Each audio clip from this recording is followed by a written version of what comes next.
Bakit kailangan pang mabuhay ni Jose Rizal para lang isulat ang istorya nating dalawa? Na meron naman tayong sariling mga pahina, pwede yung pagdugtongin at gawin nating nobela.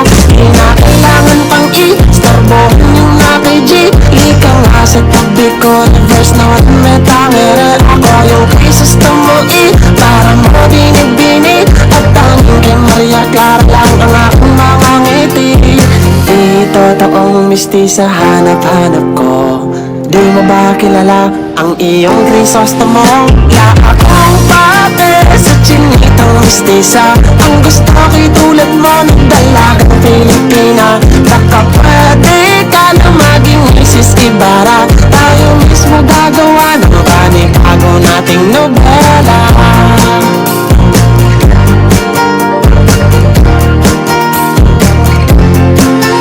Gagawin ko ang lahat o aking Maria Clara.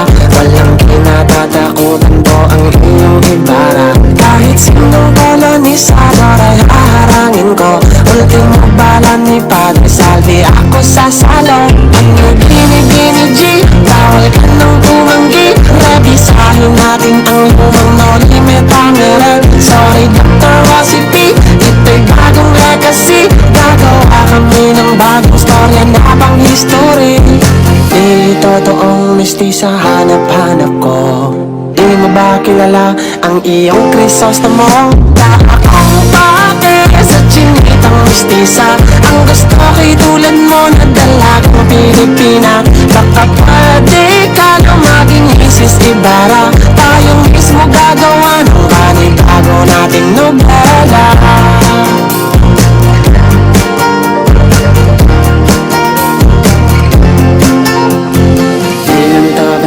Basta isang kanta. Ito'y liham ng panliligaw kay Maria Clara. Sana'y maabot ng talangin ko ang puso mo, ang puso mo. Para malaman mong ikaw lang talaga ang aking gusto. Akong pake sa chinitang mistisa. Ang gusto ko'y tulad mo na dalagang Pilipina. Baka pwede ka na maging Mrs. Ibarra. Tayo mismo gagawa. Akong pake sa chinitang mistisa. Ang gusto ko'y tulad mo na dalagang Pilipina.